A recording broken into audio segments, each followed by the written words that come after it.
Wait, so did you know that 95% of the Fulanis that you are seeing in your village, we always used to pay your traditional rulers before we landed into your village? But some of you guys don't know anything about it. But seriously, any Fulani that you can see in your village, or any Fulani that can spend like 1 to 3 or 5 months in your village, I see it, they used to pay your traditional rulers. So we used to pay them money before they would allow us to stay like 1 to 3 months in their places. But if like we just pass, they will not collect them. But if we will come and spend like 3 to 4 months, we must pay them. So I know some of you guys don't know about it. So we used to pay your traditional rulers. Serious about. I see so many people are saying we are going around with in the bushes that we did not own. Which I say we used to pay for it. Actually, traditional rulers, I swear we used to pay them. If we will spend like 1 to 2 to 3 months, we'll go and find them. We'll give them money, they'll collect. Before we will stay. So stop saying we are going around with our cows in your bushes and we're not giving you guys anything, which it is wrong. We are paying, I swear.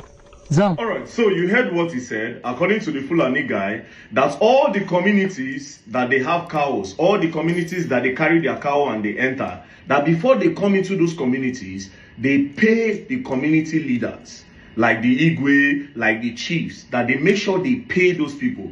Now, the question is this: if you pay those community leaders, did you pay for people farmlands? Did you pay for maize? Did you pay for people cassava where your cow they chop? That's another thing entirely. If you pay me, you they enter bush. It's different from people crops where these people they chop, people farmlands. And to crown it all up, did you pay for people's lives? Because a lot of communities, they protest around Nigeria. Enugu, Benue own, I know. And they always emphasize on Benue. Because I know how many people don't lose their lives. Countless people don't lose their lives because of this whole Fulani herdsmen issues.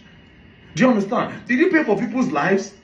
But again, this thing where this Fulani talk now not open our eyes. You understand? So now, any problem where they happen, Mona, every community, go straight to your community leader first. Go straight to your community leaders and ask them. A lot of them are Judases. A lot of them are betrayals. They set you people off. They set you people off so that they feed the pound and they don't collect small money. No wonder a lot of times they can't talk. No wonder a lot of times they can't talk. Most times they know they fit talk anything. Because some of them, they don't heavy their pockets. Slowly, we will reach solution for this herdsmen issue. Slowly. But you heard what the guy said. That they pay community leaders before they carry their cow, enter any community for Nigeria. This country, greed. But no wahala. All of them, they collect that money, una go learn. And una go learn the hard way. Don't play. Nílẹ̀ Yorùbá tẹ́ ẹ bá bì kẹ́fù pẹ̀lú Nàìjíríà tẹ́ ẹ sọ pé Nàìjíríà tẹ́ ẹ mọ̀ túmọ̀ Nàìjíríà tẹ́ ẹ dẹ̀ ń ṣorí kunkun pé Nàìjíríà will kill everybody.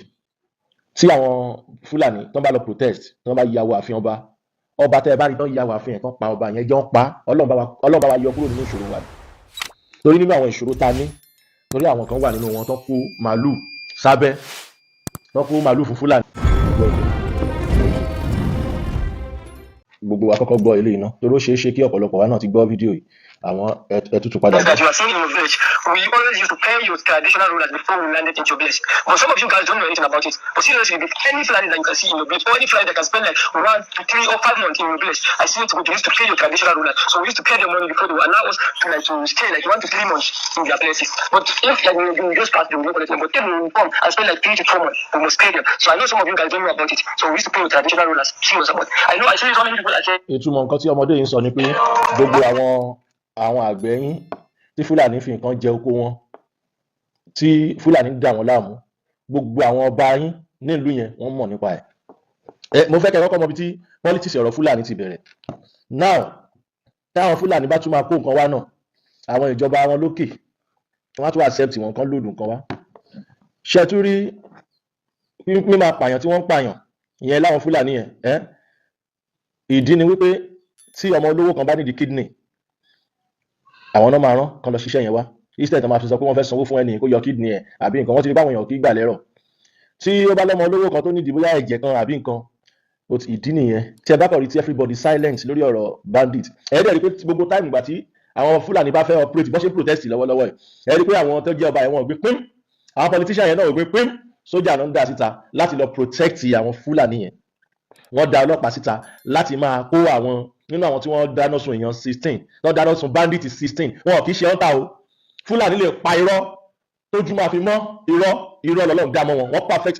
Ṣe bẹ́ẹ̀ rí ọ̀gbẹ́ni ta fún ní 7 days Sẹ́ríkì Ìgbọ̀ngàn àbí kí ló ń pè á tó dẹ̀ ń pa irọ́, nǹkan tí kámẹ́rà ń rí ẹ báyìí ó dẹ̀ ń parọ́ pé wọ́n ìbọn wọ́n rọ́mọ ẹ lọ́wọ́ wọ́n ṣe kìíní kan, ó dẹ̀ pa irọ́ yẹn clean.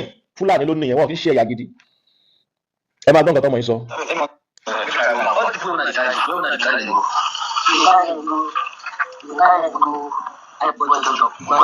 Ayọ̀ bẹ́ẹ̀ jọ́sọ̀.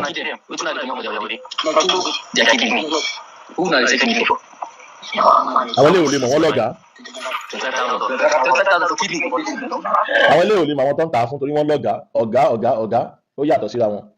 Ẹ wo gbogbo ọmọ káàárọ̀ oòjíire, nǹkan ń ṣe wá nílẹ̀ Yorùbá. Tẹ́ ẹ bá bì kí ẹ fún pẹ̀lú Nàìjíríà, tẹ́ ẹ sọ pé Nàìjíríà, tẹ́ ẹ mọ̀ tó mọ̀ Nàìjíríà, tẹ́ ẹ dẹ̀ ń ṣorí kunkun pé Nàìjíríà will kill everybody. Lẹ́yìn kí wọ́n bá gbé àwọn tó bá kú kíṣẹ̀ tó sọjí pé àṣẹ màkànmákan lóye nǹkan àròpé kìíní òní kan wà ní. Tẹ́ ẹ bá be careful, ó ń bọ̀ wá kan everybody. Ẹ bá rò pé Fúlàní máa dáwọ́ iṣẹ́ dúró, bọ̀ màá wá sọ fún bàbá Tinubu lẹ́nìí àti gbogbo ẹ̀yin tẹ́ bá wà ń pàwà lẹ́nìí pé wàhálà tẹ́ máa dá sílẹ̀ lórí ọ̀rọ̀ Fúlàní. Wọ́n ní àràpà àwọn kan lẹ́nu ọjọ́ mẹ́ta ìyẹn níyàn tí ẹ̀kan mi. Wọ́n náà Fúlàní dúkokò mọ́ Tinubu pàwọn fún wọn ní 48 hours. But ìkankan nínú àwọn kábíyèsí ilẹ̀ Yorùbá, ìkankan nínú àwọn politician wọn sọ̀rọ̀ báyìí kí wọ́n fẹ́ wọ́n dà lúrú ni o. But tó bá jẹ́ pé àwa la dìde àbí olóyè Sunday Igboho fẹ́ kọ̀rẹ́ jẹ kan, ẹ̀yin olórí burúkú bá ṣàǹfààní kan tẹ́ pé ra yín ní leader, ẹ sọ pé ẹ̀kẹ́nìkan bá dà lúrú fún yín o, ẹ tún jáde ẹ tún sọ àdóde yín dọjọ́ náà. Ṣẹwárí tí àwọn Fúlàní tán bá lọ protest, tán bá yàwó àfihàn ọba tẹ́ bá rí tán yàwó àfihàn tán pa ọba yẹn jọ ń pa, Ọlọ́run bá wa yọ kúrò nínú ìṣòro wa ni. Torí nínú àwọn ìṣòro tá a ní, torí àwọn kan wà nínú wọn tán kó màálù sábẹ́, tán kó màálù fún Fúlàní. Fún ìdí eléyìí, nǹkan tí àwọn ọmọ Ìbìní ṣe, èmi o mo like it and I will support Ìbìní. Since when Fulani are killing people, àwọn generation ẹ̀ ṣé wọ́n protest ìbí eléyìí pé kò dáa, ṣé wọ́n sọ̀rọ̀ síta báyìí pé kò dáa? Kí ló ọlọ́pàá jáde, kí ló lọ ń kó àwọn èèyàn ládùúgbò fún? Tí kì bá ṣe pé you are all bandits, you are all killers, you are all kidnappers, you are working together. Since when Fulani are killing people, how many Fulani you people give better judgments? Are we in the same Nigeria? It's just question. This is why we make decision to depart out of that nonsense name they called Nigeria. It's just fraud, scam name. Nigeria tó máa sọ fún ẹ pé tẹ́ bá fẹ́ dìbò, ó gbọ́dọ̀ pé 18 years kó tó ní voters card. But ẹ bá dé not. Ọmọ 1 years wọ́n tọwọ́ ẹ dìbò. Ọmọ 1 years, ọmọ 3 years, ọmọ 5 years wọ́n ní voters card níbẹ̀ yẹn. Torí wùrúwúrú, torí olè tí wọ́n fẹ́ wá jà. Oye, torí wùrúwúrú, torí olè. We are not in the same Nigeria. Nigeria that Fulani will kill somebody and all those police will shut up. Kill all our things will shut up. Governments will shut up. But when you choose one Fulani, then we speak out. Are you in the same Nigeria? I ask you the question. Ẹ̀yin ọmọ Yorùbá jẹ́ ká múra sọ̀rọ̀ ara wa nǹkan kan tẹ́ ẹ ti mọ̀. Má wò kó wà lọ́wọ́ ẹ̀ lẹ́nu, má wò kó ń gbádùn lẹ́nu nǹkan kan. Ẹ ká ké gbàjarè fáwọn pípò yìí. Tí wọ́n bá tí wọ́n bá lè gbé wa kán fi wálẹ̀ bá ṣe wà. Kán yí pa wá mọ́. And Bàbá Tinubu, nǹkan máa ṣẹlẹ̀ o. Fulani ò lè gbádà sókè níwájú mi kí n máa wò. Nǹkan máa ṣẹlẹ̀. When Fulani fight anybody now, we're ready to fight back.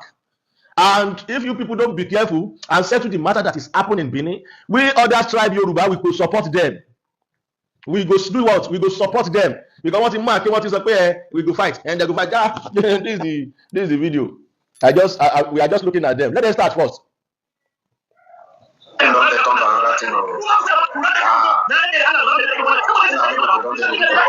All this one is just noise. If they start, everybody will start. Every state will start. This is what we are expecting gone before. So it's better for you now to call them to go and sit down, or to start fight. When they start fight, every other state will carry the load. Anywhere we see Fulani, we see cow. Baba Tinubu, you self go hear am. Kẹ́ẹ̀dẹ̀ ti lọ pé àwọn ajá yín àwọn èèyàn yín báyìí kọ́ tètè wọlé tó báyìí báwọn lẹ́gbẹ́ Nàìjíríà lè lọ́wọ́ ẹ release in Africa ẹ release everybody.